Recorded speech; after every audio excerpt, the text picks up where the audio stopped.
tayo po muna ay sumandaling yumuko at manalangin. Dakilang Diyos, aming Panginoon, ang iyong mga pangungusap ay yung binanggit o sinabi nung una sa mga prophets, sa iyong mga anak sa unang panahon at maging sa mga apostles, disciples at maging sa iyong iglesia.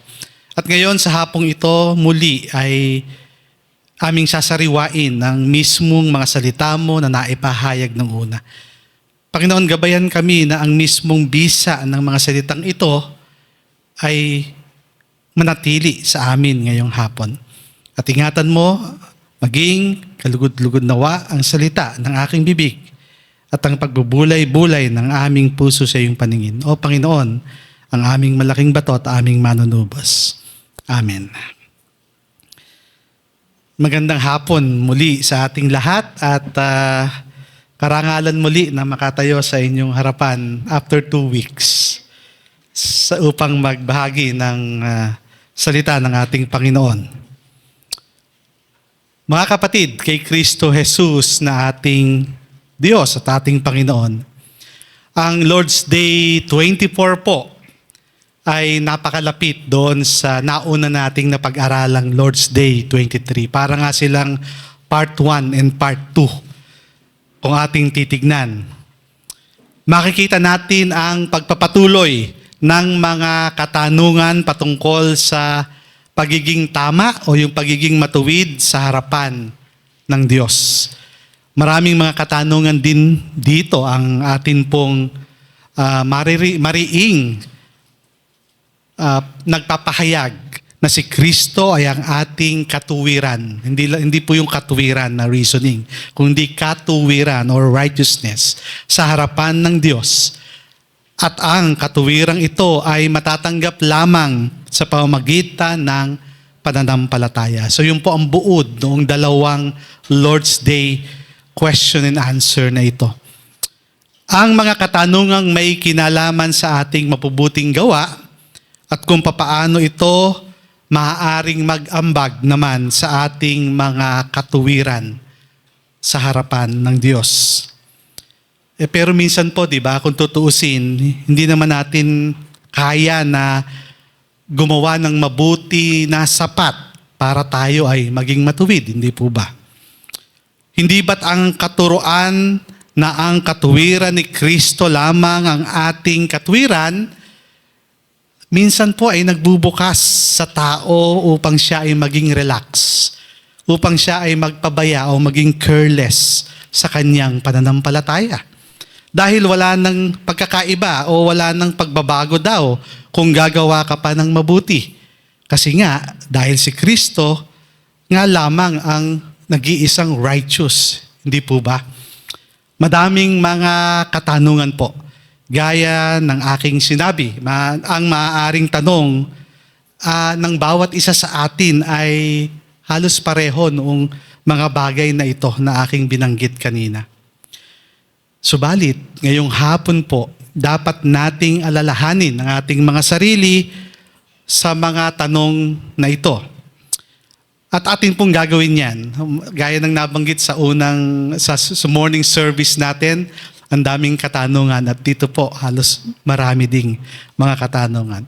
At sa pag-usad ng atin pong sermon ngayong hapon na ipapinahayag ni Reverend Eric Campen sa congregation ng Canadian Reformed Church sa Orangeville, Ontario, Canada, way back noong pong December 12, 2012.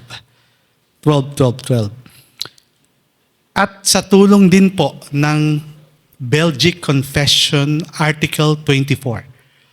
So if you will open your Psalter hymnal na makikita nyo rin sa bandang likod, yung Belgic Confession. Hindi lamang po nagsanib ang Lord's Day 24 at 23, maging ang Belgic Confession Article 24 ay makakatuwang upang maunawa natin yung atin pong mensahe o ang ating preaching ngayong hapon. Sila po ang Heidelberg Catechism na nagmula doon sa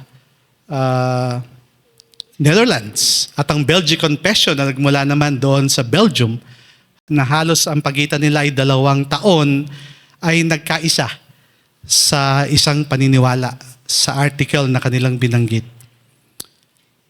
So ang Belgic Confession Article 24 ay maipapaliwanag ng maayos ang paksang ito at mapapansin po natin ang koneksyon habang binabasa natin ang artikulo na ito. Mapapansin din natin na kung pag-aaralan ang catechism at maging yung ating Lord's Day Confession, sila ay mayroong reversed order kung tawagin. Gaya rin ng nabanggit sa unang sermon kanina, mayroong reversal, but in the end, sila ay nagkatugma at sila ay aligned with the precepts ng ating banal na kasulatan. Gayon din po ang ating gagawin upang maunawa natin ang kaugnayan sa pamamagitan o sa pagitan ng katuwiran ni Kristo at ng atin namang katuwiran. At makita natin ang kalawalhatian at ang kaaliwan ng Ebanghelyo sa atin. Yun po ang objective ng ating pong sermon ngayong hapon. Kaya po ang pamagat ng ating sermon na ipapahayag ngayon ay, nakikita niyo po yung English translation ng sa inyong program. Akin po itong tatagalogin. Kamali na. Ang maluwalhati at nagbibigay kaaliwang ebanghelyo ay si Kristo lamang, ang ating katuwiran sa harap ng Diyos. And we will be considering 3 sermon points. At ito po ay mga why this does not lead to carelessness. O bakit daw hindi ito nagdudulot ng pagpapabaya? What this tells us about rewards. Ano ba ang sinasabi nito sa atin tungkol sa mga gantimpala? At panghuli, how this is a source of comfort. At sa papaanong ito ay ang pinagmumulan ng kaaliwan sa atin. Ang tanong sa kung ang ebanghelyo ba ay nagbibigay daan sa pagpapabaya at hindi maka-Diyos na pamumuhay ay maaaring nauunawa natin. Meron nga pong instance o maaaring sa ating bilang mananampalatayang lumalakad bilang Kristiyano ay minsan naiisip natin na para bagang nagbibigay daan yung ebanghelyo ng ating Panginoon upang maging pabaya ang mga Kristiyano o mga mananampalataya o makapamuhay ito sa hindi maka-Diyos na pamamaraan. Isipin lamang po natin sandali yung nabanggit ko kanina. For example po, ano ba ang saysay ng isang tao na nagre-report araw-araw sa opisina, nagtatrabaho siya kung sa 8 hours in a day, pero kung sinabihan na pala siya na sa una pa lang na guaranteed na yung kanyang sweldo, gaganahan pa kaya ang tao na ito na magtrabaho? At ang isang estudyante naman na inatasang pagbutihin ang kanyang pag-aaral pero nabulungan na siya ng kanyang guro na papasa siya kahit ano ang mangyari. Hindi po ba? Parang hindi mabuti ang mga bagay na yon para sa atin. Habang ang mga ganitong kaisipan ay nauunawa naman natin, kailanman po hindi ito tumutugma pagdating sa Diyos at sa kanyang gawa sa kaligtasan. Dahil ang kanyang gawa sa kaligtasan ay hindi lamang, tandaan po natin, upang ang kaligtasan ay maging available sa tao. Ngunit talagang binibigyang buhay niya po ito sa kanyang mga tao o sa kanyang mga hinirang. Kung papaano ang pagbibigay katuwiran or yung justification ay gawa ng Diyos, gayon din po ang pagpapabanal or yung sanctification. Pansinin po muli natin with respect sa 3 terms na binanggit doon sa, kung yung nga pong, which is akin din naman pong babanggitin sa Artikulo 24 ng Belgic Confession. Una, sinasabi nito na ang tunay na pananampalataya ay na yumakap kay Kristo at ang kanyang katwiran ay nagpapabagong buhay sa tao at ginawang isang bagong nilalang. Andun po yun sa Article 24. Regenerates him and makes him a new man. Pansinin kung papaano nagpapabago ang pananampalataya sa Panginoon. Na ang sino man sa pamamagitan ng pananampalataya ay na nakipagkaisa kay Kristo ay sumasailalim sa pagbabago ng anyo or pagiging born again. Mahalagang bigyan diin kung papaano ang artikulong ito ay hindi nagsasalita ng pagbabagong buhay bilang unang hakbang sa pagiging isang Kristiyano. Sa halip, ginagamit ang salitang ito upang ilarawan ang pagbabago na nagaganap sa buhay ng mga tao, na sa pamamagitan ng tunay na pananampalataya ay nakipagkaisa kay Hesukristo.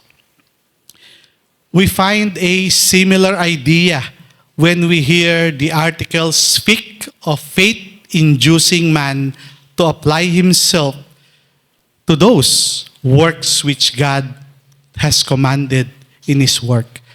Ano po ba yung faith-inducing? O yung nagdidiin o nagpupush sa atin sa ating pananampalataya?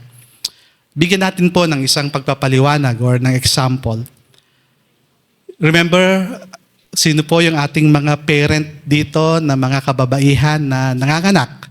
So, na-experience nyo po or maaaring di nyo na-experience, yung term na kung tawagin ay induced pregnancy or yung pag-rush noong bata na siya'y maipanganak na. So, yun yung tinatawag na pag-induce.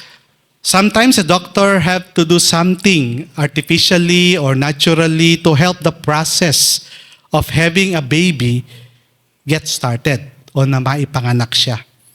Generally speaking, once a woman has been induced, there is no stopping the baby. This is what faith does. It has an inducing power.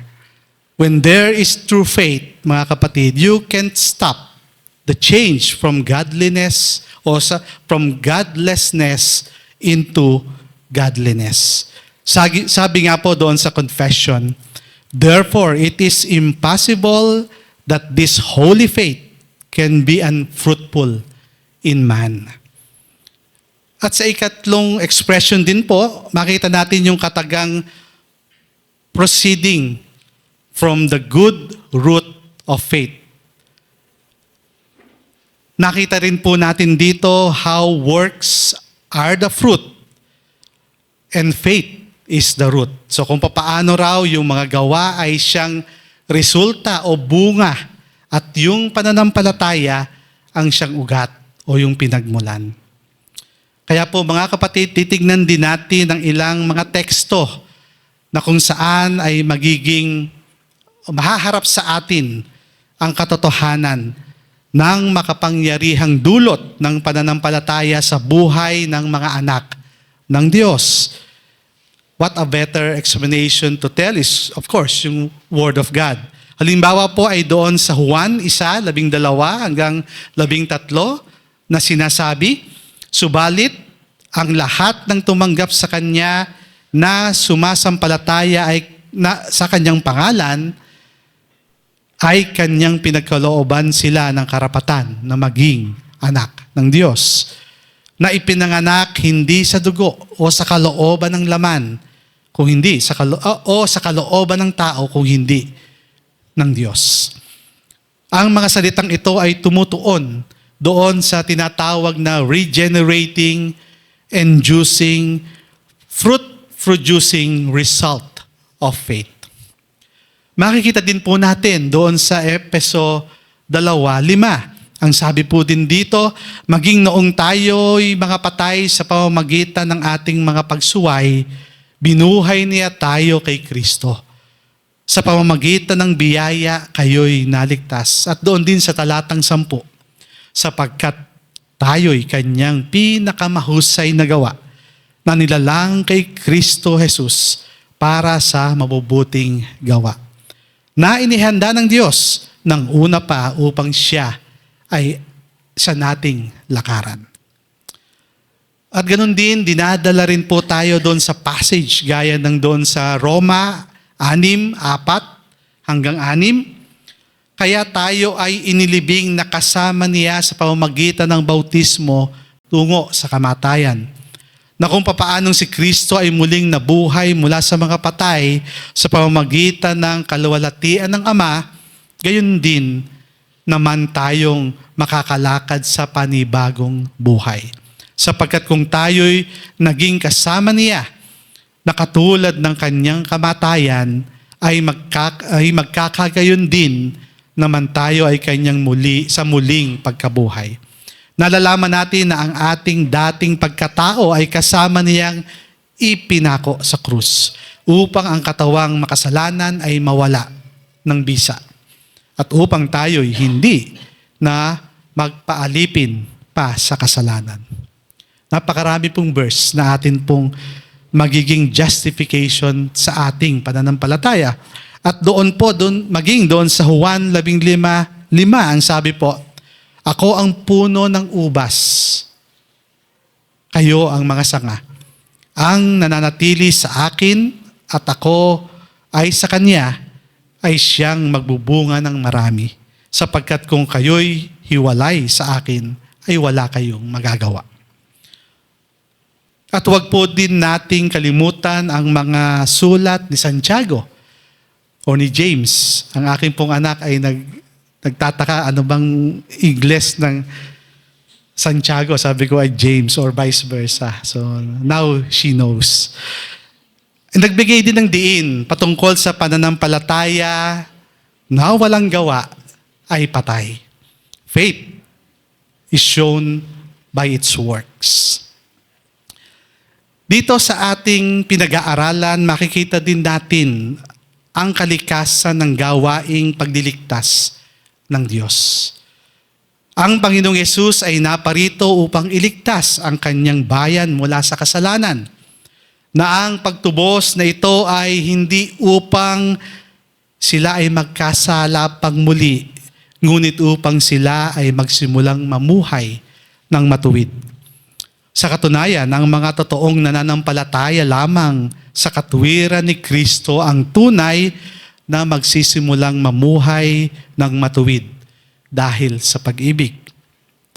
The article reminds us that those who that believe will do what is considered good only out of self-love or fear of being condemned.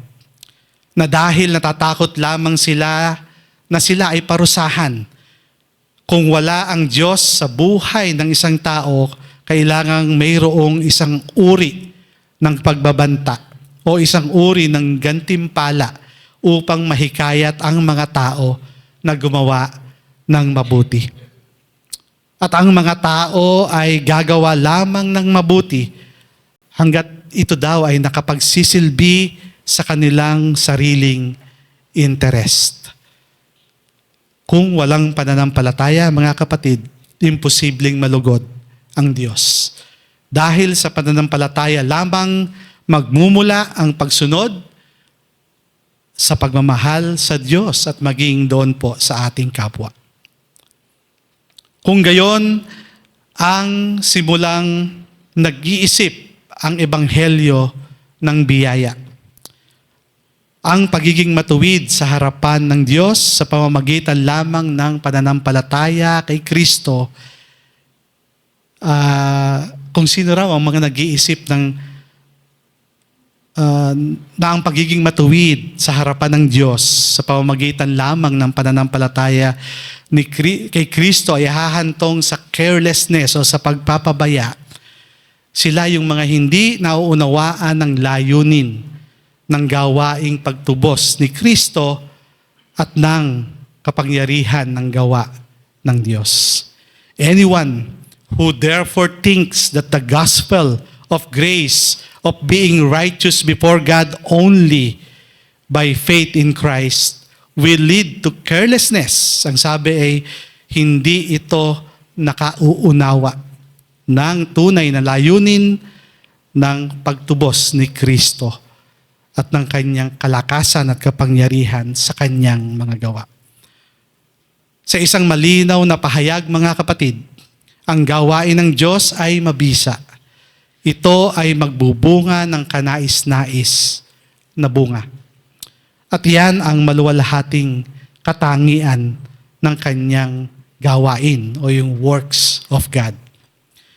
Kaya po mga kapatid, tignan natin yung ikalawang aspeto, yung ikalawang sermon point na atin pong sermon. What this tells us about reward.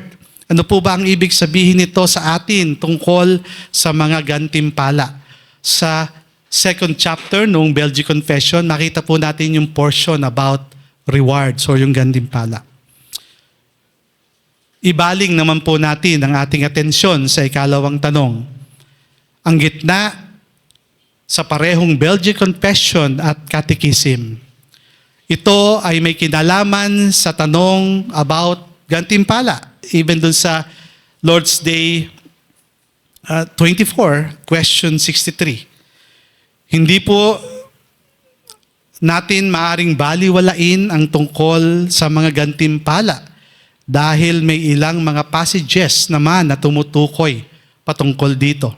For example, at the end of the Beatitudes, our Lord told His disciples to be steadfast in persecution, even to rejoice and be glad.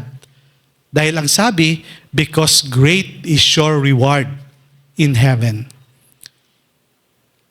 At sa pamamagitan ng mga nabanggit na artikulo doon sa Belgic Confession, Article 24, inilalatag dito ang batayan para sa pagsagot sa tanong patungkol sa reward o sa gantimpala.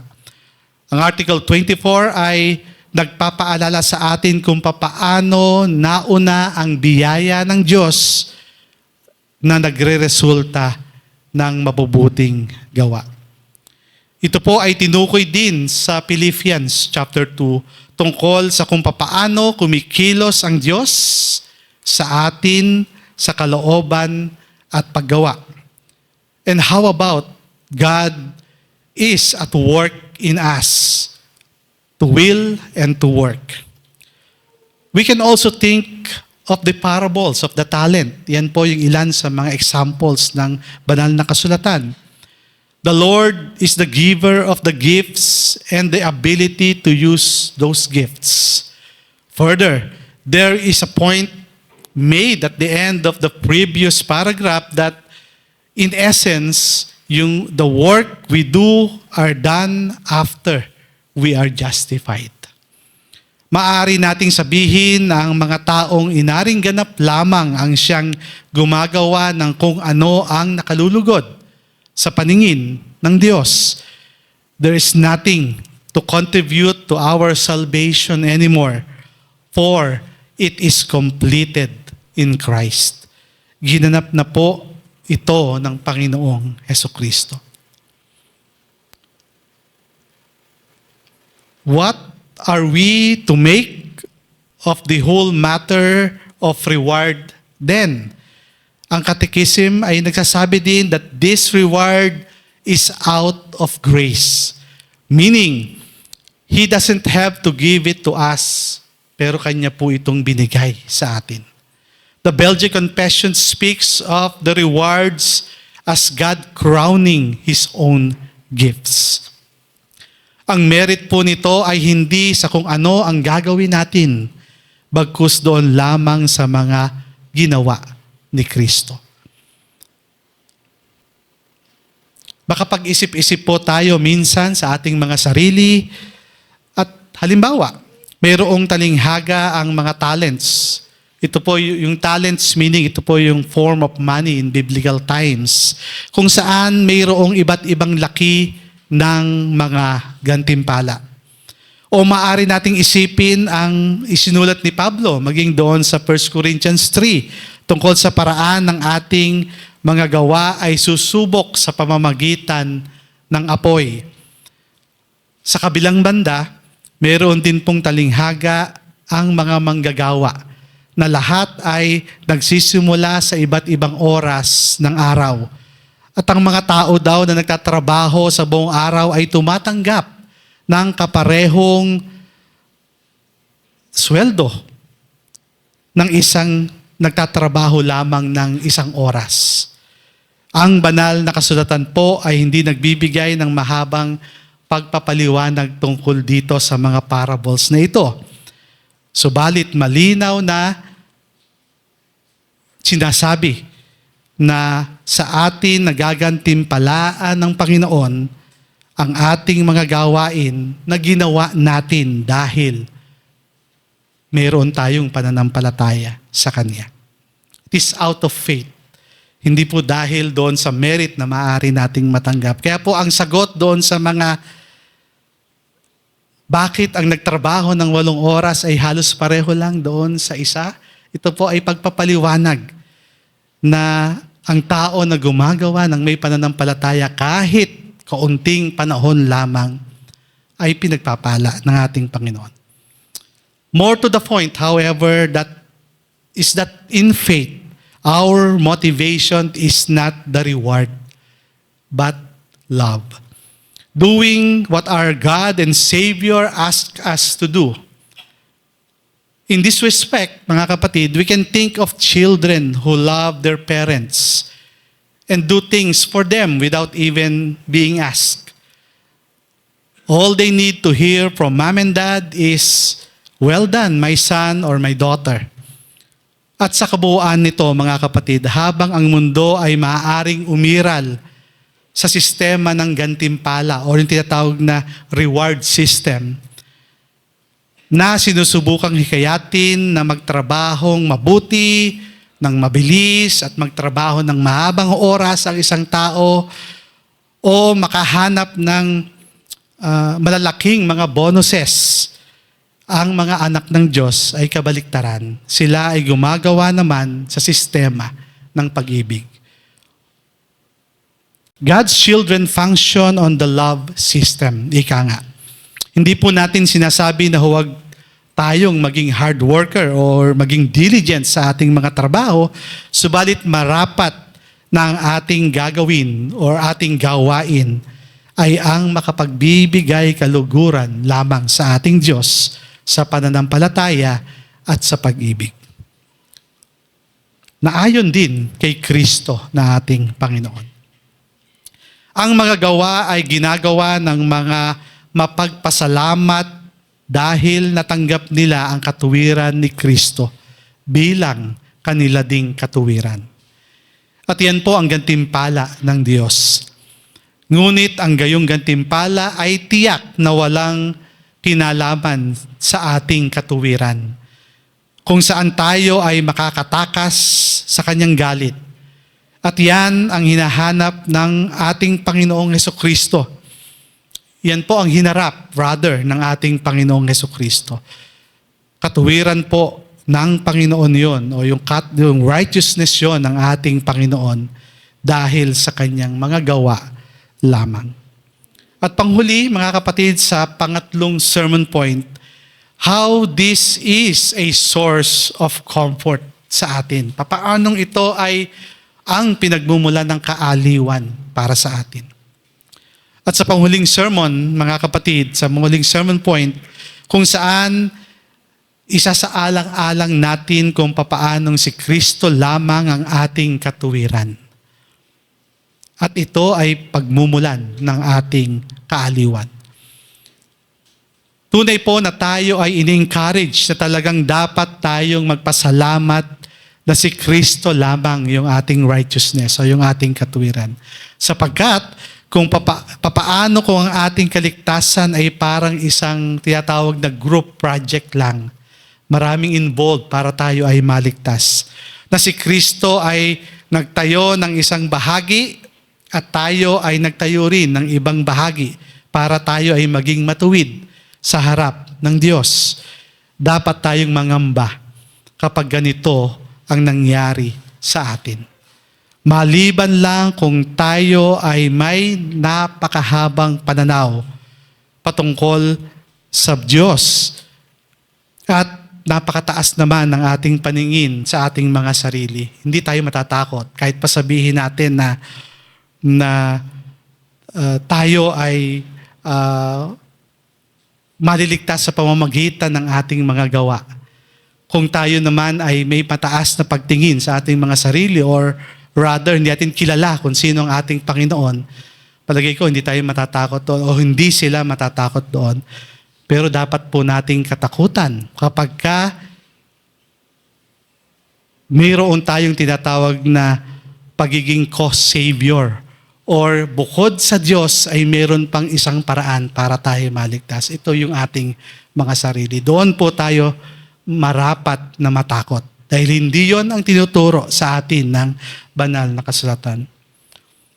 At alam din po natin na pagdating sa requirements ng Diyos para sa katuwiran, nakatanggap-tanggap sa Kanya, dapat po ito ay perfect.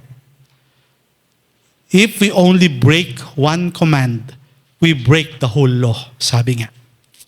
Kahit nga po pagdating sa mga gawaing ginagawa natin bilang mga anak ng Diyos, kung papaano natin ginugulo ang mga bagay-bagay sa ating buhay, maaring tayo ay gumawa ng napakahusay na trabaho alang-alang sa kaharian at kaluwalhatian niya. Pero pagkatapos, sa halip na purihin ang Panginoon dahil sa mga ginawa niya sa atin, tayo ay uupo sa isang sulok, magagalak sa ating mga sariling paggawa, at mas masisiyahan tayo na tayo ay napapurihan ng tao. Mas madalas na nauuwi ito sa kaguluhan. Pagsasabi ng mga maling bagay at paggawa ng mga maling bagay. Ang resulta ng ating pagkamakasarili ay ang paggawa ng mga maling bagay. At hahantong din sa pagkabigong gawin ang marapat nating gawin. At kung talagang pinag-iisipan nating ito ng mabuti, mga kapatid, ang pagbibigay ng puwang para sa ating sariling contribution sa ating katuwiran sa harap ng Diyos, definitely ito po'y mag-aalis ng lahat ng kaaliwan at kapanatagan sa ating mga buhay at sa ating mga puso. Let's say for example, si Martin Luther. Kung papaanong bago niya muling natuklasan ang katuwirang nagmumula sa pamamagitan ng pananampalataya. Di po ba nung siya'y nagkompisal doon sa kanyang bishop ba yon o cardinal, ang kanyang tugon ng superior niya ay akyatin niya yung hagdan ng paluhod. At nung siya'y nasa kalagitnaan na, hindi niya na ginawa yun because of the Word of God na kanyang natutunan. Justification by faith alone. Maaaring magmukha itong, sabi nga ay, pangunahing pagkukunan ng pagpapasigla sa atin na tayo may ginagawang effort para sa Panginoon. Subalit, hindi ito tatagal dahil ito'y hindi karapat-dapat because walang ibang katuwiran meron sa atin kung hindi ang katuwiran ni Kristo sa atin. Ang maluwalhating ebanghelyo, ganun pa man, ay tayo ay naging matuwid sa pamamagitan ni Kristo Jesus na ating Panginoon. Wala po siyang iniwang hindi patapos na ating kukumpletuhin na lamang. Wala po. Pag-isipang muli natin ang nakita natin kanina tungkol sa kung papaanong ang pananampalataya na ginagawa niya sa atin ay nakapagbibigay buhay sa atin at nag-uudyok sa ating gumawa ng mabuti dahil sa pag-ibig. Ang pananampalataya ang ugat ng maraming mabubuting bunga. Faith is the root of many good fruits. We actually led back to the first question ng atin pong katekism. Our only comfort, we said, It is that we belong to our faithful Savior, Jesus Christ. At ang sumusunod ay that He has fully paid for all my sins with His precious blood. Inote po natin ang salitang fully. Ito po yung ganap at kompletong pagtupad o pagbabayad ng ating Panginoong Yesus sa pamamagitan ng Kanyang dugo. Nakikita natin mga kapatid, ang ebanghelyong ito ang nagdudulot sa mga makasalanan na matulog sa gabi ng may kapayapaan. Ito ang nagpapahintulot sa atin na gawin ito dahil alam natin na ang ating kaligtasan ay hindi nakasalalay sa ating sarili. Hindi sa ating mabubuting gawa. Hindi sa lakas ng ating pananampalataya, ngunit sa ganap itong nakasalalay kay Kristo na ating Panginoon. Kaya mga kapatid, sa CCRC, ang ebanghelyong ito ay ang ating buhay sa bawat araw. Ito po yung ating lifeline, ang gospel ng ating Panginoon. Tiyakin natin na magsumikap tayong maglingkod sa Panginoon at maging sa ating kapatid, bagamat madalas tayong magkakamali.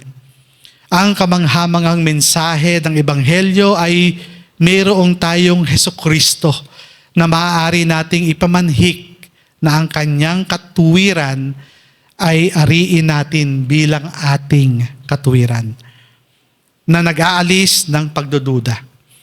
Yon ang umaaliw sa atin, mga nahihirapang kaluluwa. Si Kristo at ang Kanyang katuwiran ang tanging kaaliwan o ating comfort sa ating mga buhay. Kaya nga ang ebanghelyo ay isang maluwalhating ebanghelyo, isang nakapagbibigay kaaliwang ebanghelyo. Tayo po'y sumandaling yumuko, tayo manalangin. Dakilang Diyos, salamat sa pagliligtas na inyo pong ginawa para sa amin. Tunay o Diyos na ito ay pribilehiyo, ito ay inyong bigay sa amin bilang biyaya o Diyos, na hindi mangangailangan ng amin pong mga sariling effort at paggawa upang kami ay maligtas, kung hindi ang mabubuting bagay na siyang nasa amin o Diyos ay pawang resulta o bunga ng higit pang mabubuting bagay na inyong ginawa, Panginoon. At higit sa lahat ang iyong kamatayan at pagkabuhay na maguli ang siyang sumisiguro at nagsiselyo ng pananampalatayang ito na mayroon kami. Salamat o Diyos sa biyaya ng pananampalatayang iyong ibinigay sa amin. Nawa o Diyos ay makapamuhay kami ayon dito at ayon sa iyong mga banal na salita. Sa pangalan ng aming Panginoong Yesus, ito po ang aming dalangin. Amen.